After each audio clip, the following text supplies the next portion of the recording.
Oiê, pra quem não me conhece ainda, eu sou Amanda, psicóloga. Na semana passada eu vim aqui falar sobre transtorno de ansiedade e hoje eu vim falar sobre um outro tema, né? O transtorno depressivo, a depressão, tá? Eu vou falar nesse vídeo de uma forma muito objetiva, né? Sem entrar em muitos detalhes, tá? Até para o vídeo não ficar muito extenso, sobre o que é a depressão, tá? Os sintomas, como que ocorre o diagnóstico, como que é o tratamento, tá bom? Se tiverem dúvidas, fiquem à vontade para me mandar, né, colocar nos comentários, enfim. E o mais importante, né, compartilhar isso com todas as pessoas, maior número de pessoas que a gente alcançar, melhor é, né? Muitas pessoas precisando aí de um acompanhamento, de uma ajuda, né? Entender também como que funciona, o que é a depressão, será que eu me encaixo, né, nesses sintomas? Será que eu preciso realmente de ajuda, né? Então, quanto mais a gente puder compartilhar e ajudar, melhor é, tá? Quando a gente fala de depressão, uma das principais dúvidas que as pessoas apresentam é como é que eu diferencio tristeza de depressão? Por quê? Porque dentro do transtorno depressivo, um dos principais sintomas a gente sabe que é a tristeza, é aquele sentimento de tristeza intenso, um vazio, sem um motivo específico, né? Qual que é essa diferença? Quando a gente fala de tristeza, a tristeza geralmente ela vem acompanhada de um motivo específico. Eu estou triste por alguma coisa que aconteceu, algum fator que me deixou assim, né? Então a tristeza, como ela tem um motivo específico e tem uma durabilidade, né? Então eu sei que eu estou me sentindo triste porque aconteceu alguma coisa, mas essa tristeza vai passar, né? Logo passa. Quando a gente fala da tristeza dentro do transtorno depressivo, ela geralmente não vem acompanhada de motivo específico. Pode acontecer que tenha, assim, um motivo específico, mas na maioria dos casos eu estou triste, mas eu não consigo identificar o porquê, né? Minha vida financeira está ok, a minha vida profissional está maravilhosa, né? Minha vida pessoal, social está perfeita, mas eu me sinto triste, eu sinto um vazio intenso e eu não sei o porquê, tá? Além disso, quando a gente fala do transtorno, né, da tristeza dentro do transtorno depressivo, a gente tem também a questão da durabilidade, né? Essa tristeza, ela é muito constante, ela é intensa e constante, né? Então, ela não tem ali um tempo pra acabar, né? Às vezes eu me sinto triste na maioria dos dias, né? Na maior parte do meu tempo eu me sinto triste, eu não sei o porquê. E é assim que a gente consegue fazer essa diferenciação, tá? Então, além do sentimento de tristeza constante, a gente tem também a presença de outros sintomas na depressão, né? Quais são? Autodesvalorização, né? Então, perceba, o paciente depressivo ele sempre vem com um discurso de se desvalorizar, né?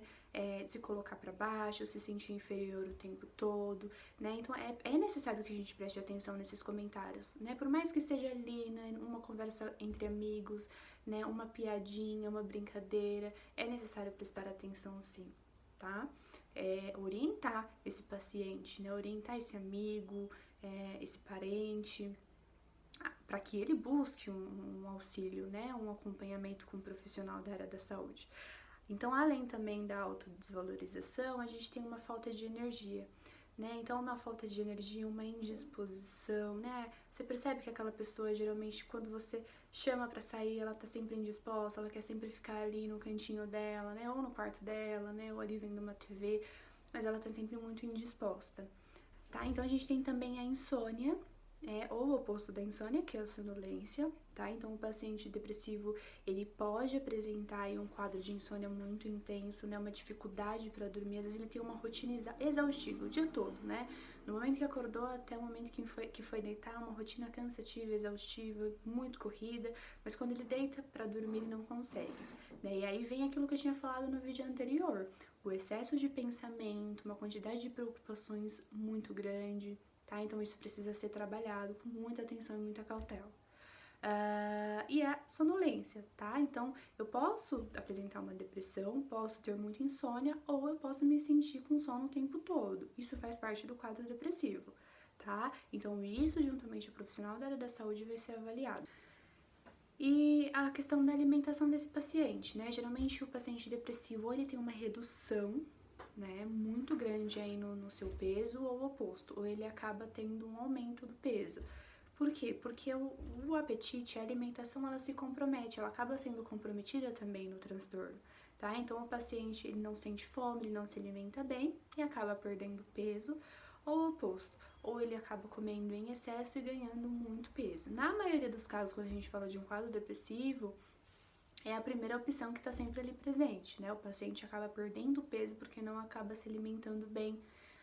É importante, indispensável que esse paciente, ele faça um acompanhamento com uma equipe multi, que nessa, eu vou falar disso mais pra frente, mas que nessa equipe a nutricionista esteja presente, tá? Um paciente, então veja bem, é um paciente que ele tem ali uma perda de peso, ele não se alimenta bem por conta desse transtorno, então olha só, né, a gente precisa ir fazer uma adaptação nessa alimentação, né, uma reeducação, enfim, um acompanhamento com uma nutricionista, né? Porque se esse paciente já tem esse transtorno, essa doença, ele já não se alimenta bem, ele pode piorar, né? Então a gente pode ter aí uma série de complicações futuras, né?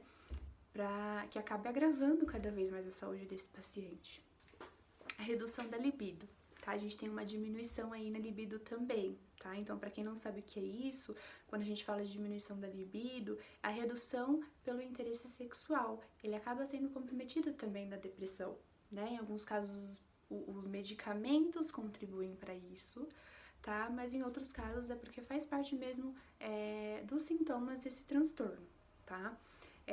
Então, né, geralmente a pessoa que tinha muito interesse sexual, né, uma vida sexual muito ativa anteriormente, já não apresenta o mesmo interesse depois da apresentação desse transtorno, desse sintoma. O diagnóstico da depressão, ele é clínico, né, então é através da avaliação dos sintomas que aquele paciente me traz, né, que aquele paciente vai trazendo, então ele vai ali dizer quais são os sintomas, o que está acontecendo com ele, e através disso o médico ele vai fazendo ali todo aquele levantamento, né, ele vai descartando hipóteses e por aí vai, né, até ele chegar nessa conclusão de que aquele paciente apresenta transtorno depressivo. O tratamento.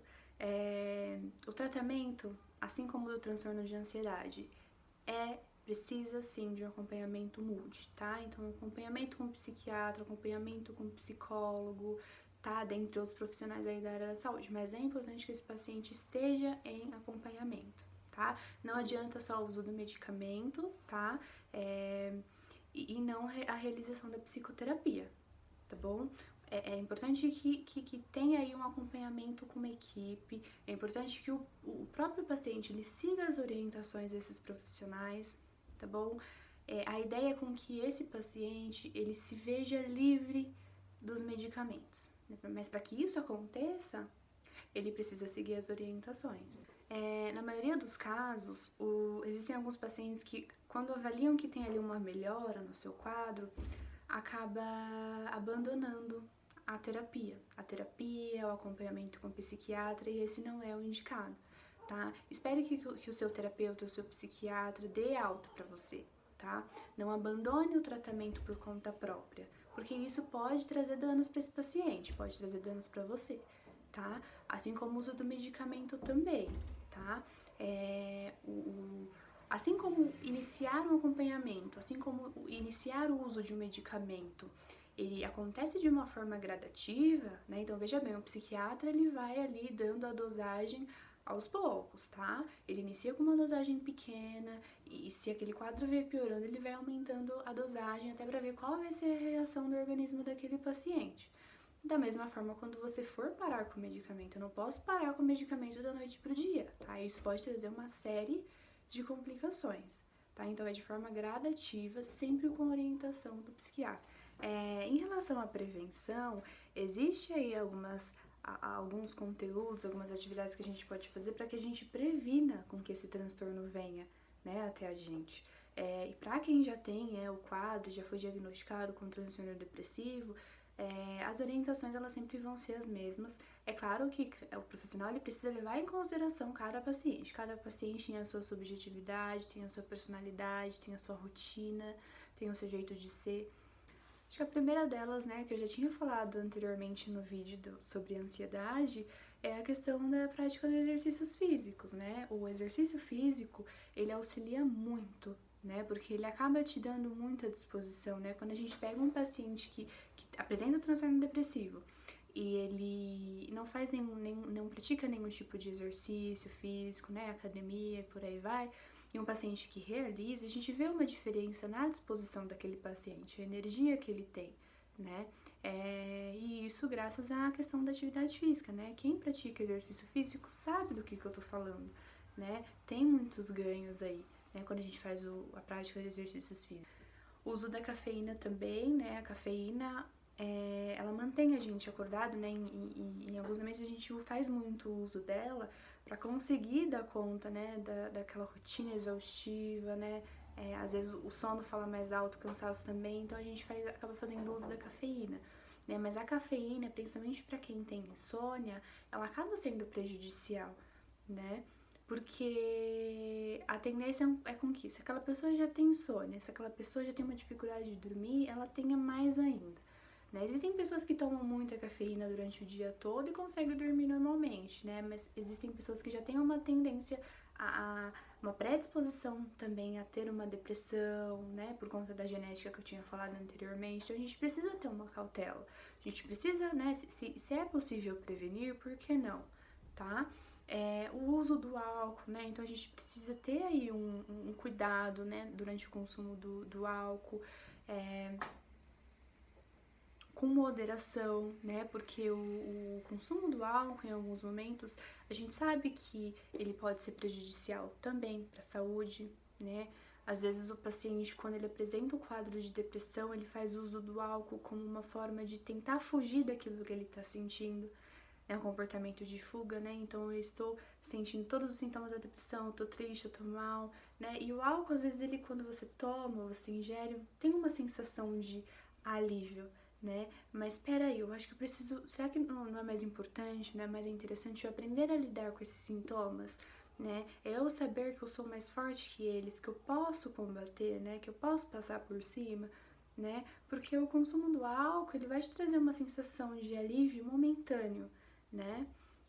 Mas e depois, né? Então toda vez que você sentir essa sensação de tristeza, de vazio, esses sintomas da depressão, você vai ter que tomar algo para poder fugir de tudo isso?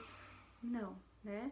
É importante que a gente saiba também combater o estresse, o que é muito difícil hoje em dia, né? Quase que a maioria das pessoas tem uma dificuldade imensa em combater o estresse, porque em alguns momentos é inevitável, né? Principalmente hoje, né? É muita coisa para fazer, muita cobrança, às vezes a cobrança do outro, a cobrança interna, então acaba sendo difícil, né? Mas é importante que a gente saiba equilibrar, saiba combater o estresse, né? Passar por cima dele também, porque o estresse ele pode me levar a ter um transtorno depressivo, tá? E o estresse não faz bem para nossa saúde, a gente sabe disso, tá? Então, quanto mais a gente puder prevenir, melhor é.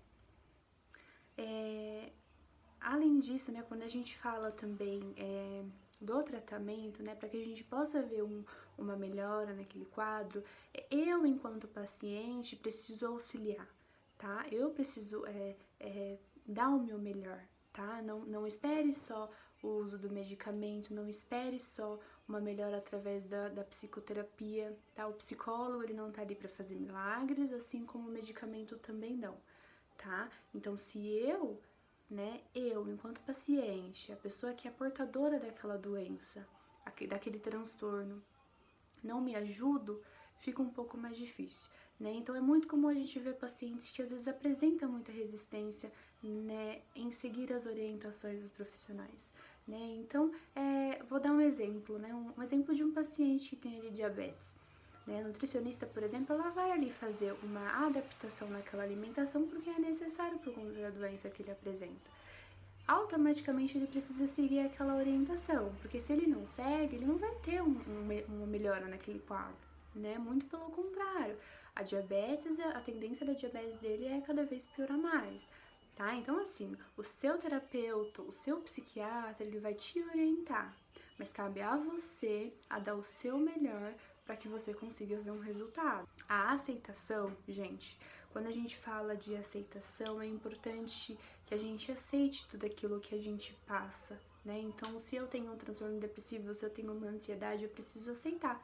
Aceitar que eu tenho esses sintomas, tá? Aceitar que infelizmente faz parte, mas que além disso eu preciso vencer, tá? Eu preciso criar estratégias, eu preciso enfrentar tudo isso que eu tô passando, tá bom? Eu preciso fazer uma mudança nos meus pensamentos, tá? Na depressão a gente tem muito pensamento negativo, vamos substituir esses pensamentos. Toda vez que vier um pensamento negativo, opa, peraí, vamos pensar em algo positivo, tá bom? Assim como todos nós temos muitas qualidades, todos nós também temos muitos defeitos, tá? Então vamos fazer uma substituição desses pensamentos que é muito importante. Eu costumo dizer, né, então, para a maioria das pessoas que eu atendo, que a pessoa que tem mais poder sobre você, sobre o que você tá passando, sobre o seu transtorno, sobre a sua doença, sobre a melhora, sobre conseguir dar a volta por cima e vencer tudo isso que você tá passando, tudo aquilo que você tá vivenciando é você mesmo, tá? Você é capaz, você consegue, você só precisa dar o seu melhor pra isso, tá bom? Gente, eu queria agradecer muito de coração, pedir para que vocês compartilhem o vídeo, tá? Se sabe de algum familiar, algum amigo que esteja passando, né, por esse transtorno mesmo, compartilhe esse vídeo com ele, tá? Oriente para que esse paciente ele busque um auxílio, uma ajuda. Existem diversos profissionais da área da saúde, psicólogos que estão atendendo online, alguns por valor social, né, um valor mais acessível, outros até mesmo online sem nenhum custo, tá bom? E também a gente tem aí o CAPS, né, para quem não tem convênio. A gente também tem o CAPS, né, tem uma fila de espera, é claro, mas vale a pena tentar.